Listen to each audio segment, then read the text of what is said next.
Hello everyone. आज हम लोग बात करने वाले हैं राजस्थान के लोक देवताओं के बारे में। देखिए, जैसे ही हमने दुर्गों की सीरीज कंप्लीट की उसके बाद में मुझे बहुत सारे कमेंट्स आ रहे थे कि हम लोक देवताओं के बारे में वीडियोस बनाना शुरू करें, क्योंकि ना इम्पोर्टेंट टॉपिक है और हर एग्जाम में प्रश्न आता है। तो आज हम लोग बात करेंगे राजस्थान के लोक देवताओं के बारे में। सबसे पहले हम लोग बात करते हैं किसी भी इंसान को, किसी भी मान लीजिए व्यक्ति को हम लोग लोक देवता के रूप में पूजते क्यों हैं। किसी भी व्यक्ति को लोक देवता के रूप में पूजा क्यों जाता है?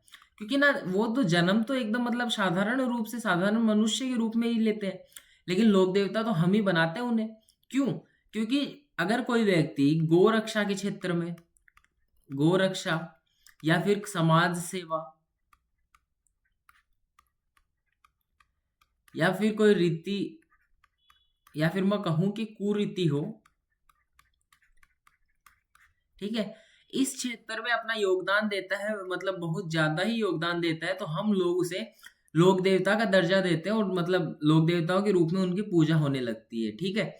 अब जैसे एक और इंसिडेंट था राजस्थान के पाली जिले में रेबारी जाति का, वो अभी आगे बात करेंगे और उनका भी प्रश्न मुझे लगता है कि इम्पोर्टेंट है और वो बन सकता है, मतलब अगर आया तो मेरी गारंटी है 98-99% बच्चों को नहीं आएगा वो क्वेश्चन। लेकिन ठीक है, चलिए आगे बात करते हैं। जो लोक देवता हैं उनमें से पांच प्रमुख लोक देवता हैं, पांच प्रमुख लोक देवता। इन लोक देवताओं को हम लोग पंच पीर के नाम से जानते हैं। किन नाम से? पंच पीर के नाम से। इनकी मैं आपको आज ट्रिक बताता हूं, ट्रिक किस प्रकार से आप लोग याद रख सकते हैं। ट्रिक है इनकी गोपा मेरा है, ये इसकी ट्रिक है। इससे आप लोग याद रख सकते हैं। अब किस प्रकार से याद रखेंगे वो देखिए। देखिए, गो से आप लोग याद रखेंगे गोगा जी, पा से आप याद रखेंगे पाबू जी, मे से आप लोग याद रखेंगे मेहा जी, रा से रामदेव जी और है से हड़बू जी। ठीक है। ये जो पांच लोक देवता है इन्हें हम लोग किन नाम से? पंच पीरों के नाम से जानते हैं और आज हम लोग इन्हीं के बारे में पढ़ने वाले हैं। ठीक है। अब इनके अलावा मतलब जो पांच पीर हैं वो तो एकदम इंपॉर्टेंट हो गए, मतलब प्रश्न इनसे बनता है। लेकिन इनके अलावा दो ऐसे लोक देवता भी आते हैं जिनसे प्रश्न पूछा जाता है और इम्पोर्टेंट है। अब उनका नाम मैं आपको बताता हूं यहाँ। एक तो हमारे हैं तेजा जी, एक तो है तेजा जी और दूसरे हैं देव नारायण जी।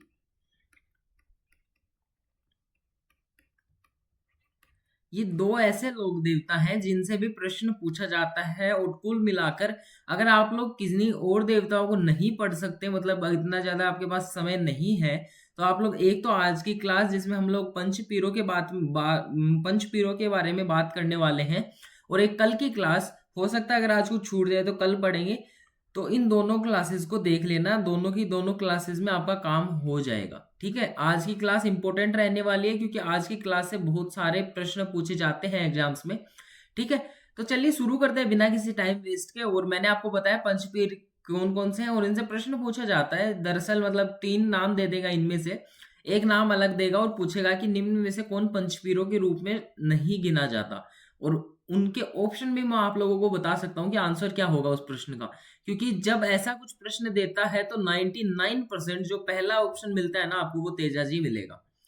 क्योंकि तेजा जी एक मतलब प्रमुख लोक देवता है और अगर कोई बच्चा नहीं पढ़ के जाता है तो वो यही सोचेगा कि ये तो पंचपीरों में जरूर से शामिल होंगे और गलत करके आ जाता है, लेकिन आंसर उसका तेजा जी होगा और ऑप्शन में तेजा जी ने ऑप्शन दे रखा है। ठीक है, तेजा जी ऑप्शन दे रखा है। तो अब चलिए बात करते हैं, हमारे पहले पंचपीर की तरफ चलते हैं और पहले पंचपीर हमारे हैं पाबूजी राठौड़ की चर्चा हम लोग करेंगे। यहाँ हेडिंग लिख देते हैं पाबूजी राठौड़। ठीक है। अब देखिए, सबसे पहले हम इसी क्रम में बात करेंगे। सबसे पहले हम लोग जन्म की बात करते हैं। तो पाबूजी राठौड़ का जन्म 1239 ईस्वी में कोलूमंड में हुआ था। कोलूमंड कहाँ पड़ता है? वर्तमान जोधपुर में है। ठीक है। कोलूमंड में पाबूजी का जन्म हुआ था उसके बाद में बात करें तो इनके माता पिता की हम लोग बात करेंगे, और भी मतलब परिवार में अगर कोई सदस्य हैं तो उनकी बातें करेंगे।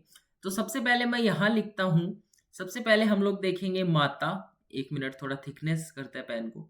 ठीक है, सबसे पहले हम लोग देखेंगे माता, उसके बाद में हम लोग देखेंगे पिता, फिर देखेंगे बहन, और फिर देखेंगे भाई, और फिर हम लोग देखेंगे पत्नी। इन पांचों की हम लोग अब चर्चा करने वाले हैं। ठीक है, अब देखिएगा, जो पाबूजी की माता है उनका नाम है क्या? उनका नाम है कमला दे। पाबूजी धांधड़ जी राठौड़ के पुत्र हैं।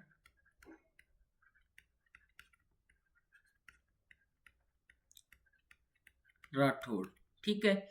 इनकी बहन का नाम था पेमल दे, बहन का नाम था पेमल दे, और भाई का नाम था बूढ़ो जी।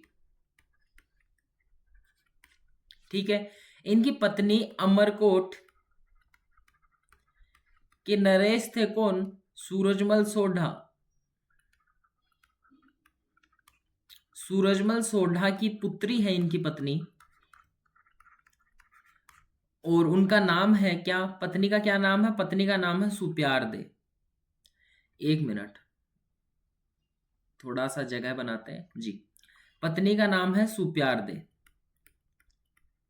ठीक है, अब हमने पांचों की बातें कर ली, लेकिन एक बात करेंगे हम लोग क्या, कि जो पेमल दे है उनका विवाह नागौर के जींदराव खिच्ची के साथ में हुआ था। जींदराव खिच्ची के साथ में हुआ था। अब जींदराव खिच्ची का नाम आप लोग याद रखिएगा, क्योंकि आगे हम लोग इनकी बात करेंगे। ठीक है, और बूढ़ो जी का अगर आप लोग पत्नी का नाम याद रख सकते हैं तो रखिए, वरना इतना इंपॉर्टेंट नहीं है, बट हाँ देख लीजिए एक बार, केसर कंवर नाम है। ठीक है, अब एक इंपॉर्टेंट आता है नाम, मैं यहां लिखता हूं इंपॉर्टेंट, और इनकी घोड़ी का नाम, बाबूजी की घोड़ी का नाम केसर कालमी। देखिए, बाबूजी की जो घोड़ी का नाम है वो केसर कालमी है, और इससे संबंधित एक कहानी आती है, वो मैं अभी आपको बताता हूं। जो केसर कालमी घोड़ी है वो देवल चारनी की घोड़ी है। वो किनकी घोड़ी है? देवल चारण। ठीक है, इनकी घोड़ी थी, लेकिन जब इनके पास इनकी घोड़ी मांगने सबसे पहले गए थे कौन?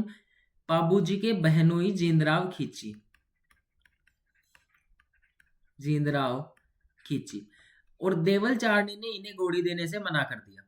जब बाबूजी गए तो इन्होंने बाबूजी को ये घोड़ी दे दी।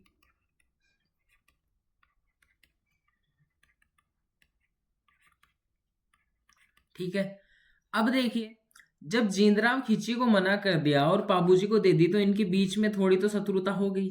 ठीक है, तो पाबूजी ने जब घोड़ी ली देवल चारने से, तो उनको मतलब जो क्या कहा, उन्हें उन्हें वचन दिया कि जब भी उन्हें उनकी आवश्यकता होगी पाबूजी की कभी भी, तो वे चाहे कुछ भी काम कर रहे हों बीच में छोड़कर उनकी रक्षा हेतु आएंगे। ठीक है, अब इधर चल रहा था पाबूजी का विवाह। पाबूजी का विवाह चल रहा था, बाबूजी का विवाह चल रहा था किसके साथ में? सुप्यार दे के साथ में। और बाबूजी ने कुल 3 फेरे कंप्लीट करके आधा ही फेरा लिया था, मतलब 3.5 फेरे लिए थे। और उधर जींदराव खिची ने देवल चारने की गायें चुरा ली। ठीक है, जींदराव खिची ने क्या किया? देवल चारने की गायें चुरा ली। और बाबूजी ने तो वचन दे रखा था, चाहे कुछ भी काम कर रहे हो उनकी रक्षा के लिए जाएंगे। तो अपने विवाह में 3.5 फेरे लेकर बीच में छोड़कर देवल चारने की गायों को बचाने हुए गए थे, और देचू गांव में युद्ध हुआ था। देचू गांव में युद्ध, और ये युद्ध जो था ये 1276 ईस्वी में हुआ था। ठीक है, और देचू गांव में ही वीरगति को प्राप्त हो गए कौन? बाबूजी। ठीक है, अब देखिए, अपने प्राणों की आहुति दे दी गायों की रक्षा हेतु, इसीलिए हम इन्हें लोक देवता के रूप में पूजते हैं। और 1276 ईस्वी में इन्हें वीरगति प्राप्त हुई थी, तो इतना याद रखिएगा। अब बात करते हैं बाबूजी की कुछ मतलब राजस्थान में धार्मिक तरीके से, कि इनके जो प्रतीक हैं, प्रतीक की बात करते हैं जी। देखिए, इनका जो प्रतीक है वो अश्वारोही, हाथ में भाला, बाईं ओर झुकी पगड़ी। ठीक है, ये इनका प्रतीक है। अब देखिए ये इंपॉर्टेंट है बाईं ओर, ठीक है, क्योंकि ना जब आप आजकल क्या है प्रश्न बनाते हैं कि निम्नलिखित में से निम्न कथनों पर विचार कीजिए, फिर ऑप्शन देंगे आपको ए बी सी डी। ठीक है, कथन दे देंगे, जैसे 4 कथन दे दिए, 1 2 3 4। अब इन चारों में से पूछेंगे कौन से सही है, 1 2 2 3, 1 2 3 या 1 2 3 4, चारों चारों सही है। तो इनमें ना एक ऐसे मान लीजिए अगर बाबूजी का प्रश्न आया और या बाएं की जगह दाईं ओर दे दिया तो आप लोग तो कंफ्यूज हो गए, क्योंकि आपको तो पता ही नहीं है।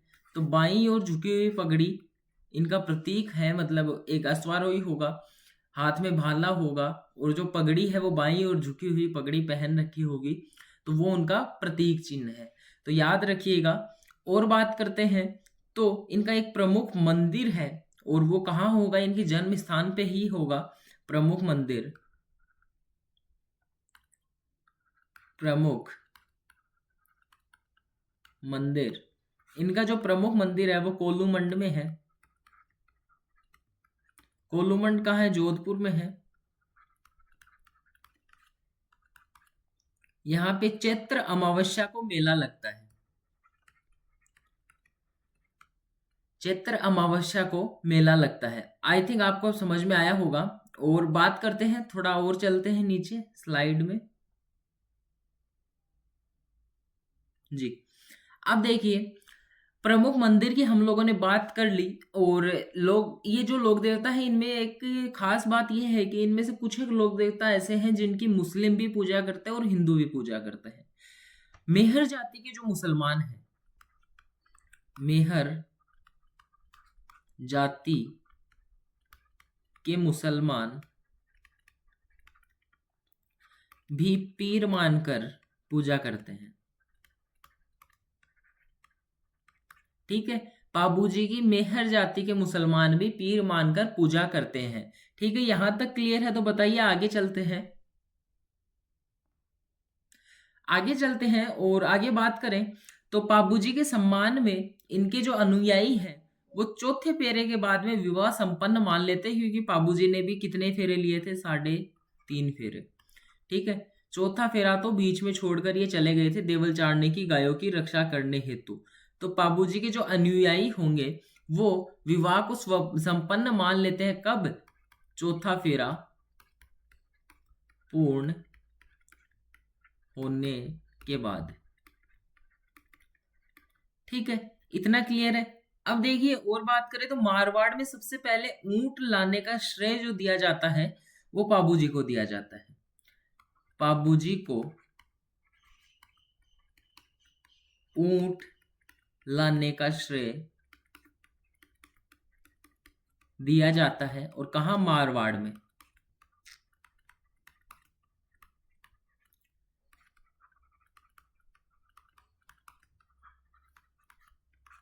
ठीक है, इतना क्लियर है। उसके बाद में बात करते हैं, और बात करें तो एक ना नेड़सिरी ख्यात है, उसमें पाबूजी ने मलेच्छ समझे जाने वाली थोरी जाति के 7 भाइयों को आश्रय दिया था। ठीक है, उसके अनुसार नैनसिरी ख्यात के अनुसार मल्लेच्छ समझी जाने वाली थोरी जाति, इसके 7 भाई थे, उन्हें आश्रय दिया था किसने? पाबूजी ने। तो पाबूजी ने जब आश्रय दे दिया तो इन्होंने मतलब मुसलमानों के लिए भी बराबर काम किया, इसीलिए इनको मुसलमान है वो भी पूजते हैं। लेकिन जो थोरी व भील जाति में ये लोकप्रिय बन गए इस कारण से, भील जाति में तो थे ही और थोरी जाति में भी इसमें लोकप्रिय बन गए।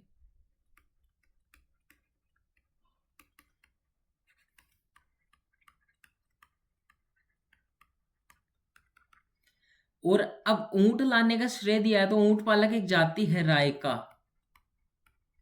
या रेबारी।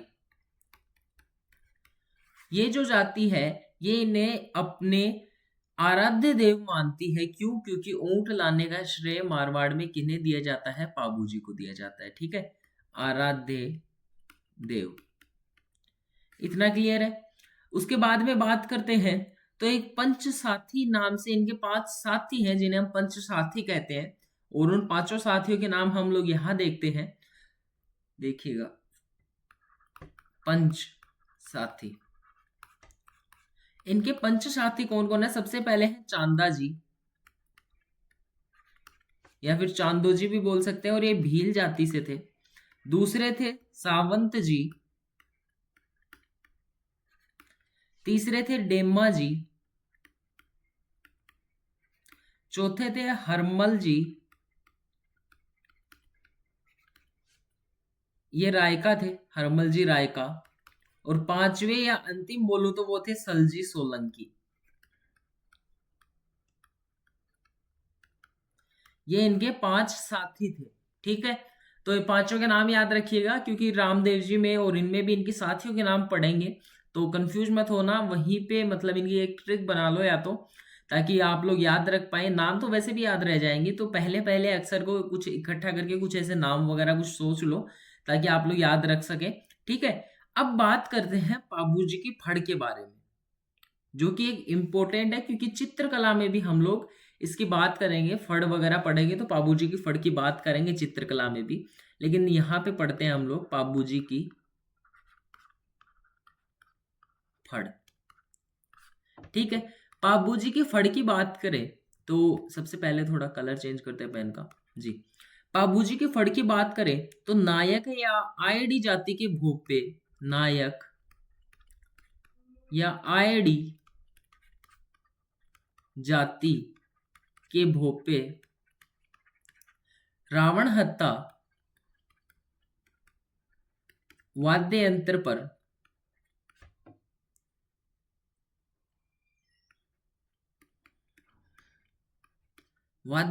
पर इनकी जो फड़ है वो बाजते हैं। ठीक है, कौन बाजते हैं? नायक या आयडी जाति के भोपे रावण हत्था वाद्य यंत्र पर इस फड़ का वाचन करते हैं।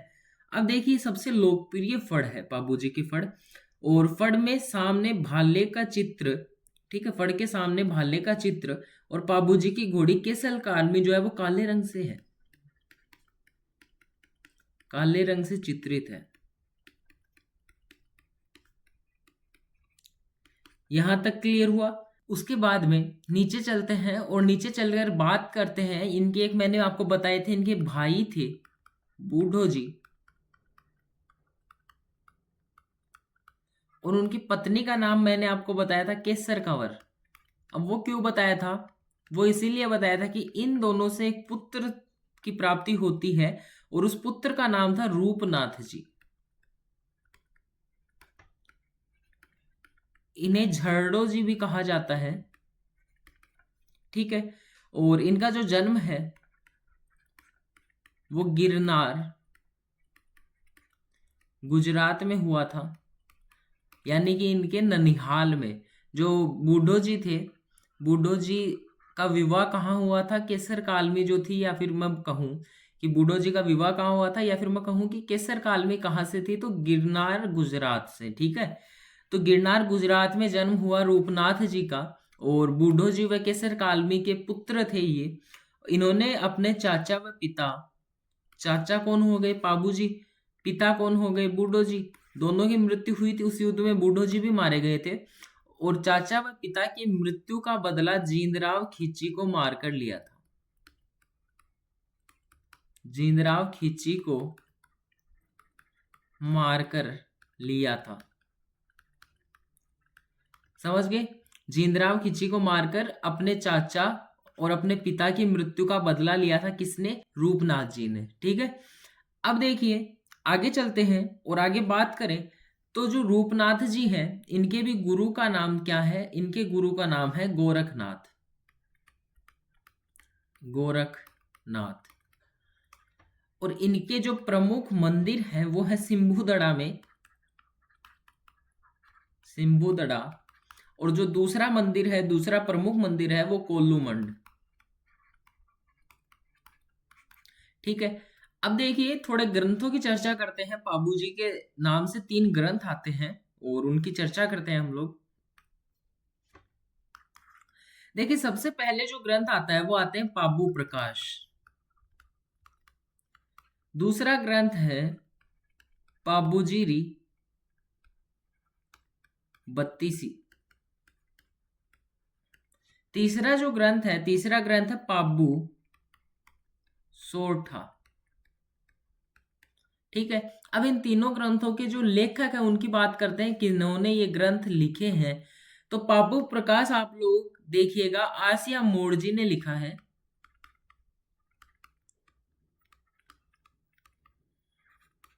आसिया मोड़जी ने क्या लिखा है? पाबू प्रकाश। दूसरा पाबूजीरी 32 ग्रंथ की रचना लक्ष्मी चूड़ावत ने की है।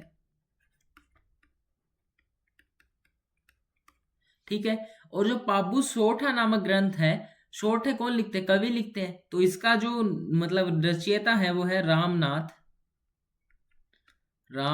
एक मिनट, रामनाथ कविया। ठीक है, जो ये ग्रंथ है इसके रचयिता कौन है? Ramnath Kavia. I think clear होगा यहां तक। और हमारे जो पाबूजी हैं उनके बारे में हमने आज पूरी बातें पढ़ी। पंच पीरों के बारे में हम लोग धीरे धीरे ही पढ़ेंगे क्योंकि आप लोग कंफ्यूज ना हो, इसीलिए। अब कल हम लोग रामदेव जी व हड़बू जी की चर्चा करेंगे। तो मेक श्योर कि आप लोग चैनल को सब्सक्राइब कर लें ताकि जब कल वीडियो अपलोड करूं तो आप लोग उस वीडियो को देख पाए। मिलते हैं आप लोगों से कल नए जोश के साथ में, तब तक के लिए धन्यवाद।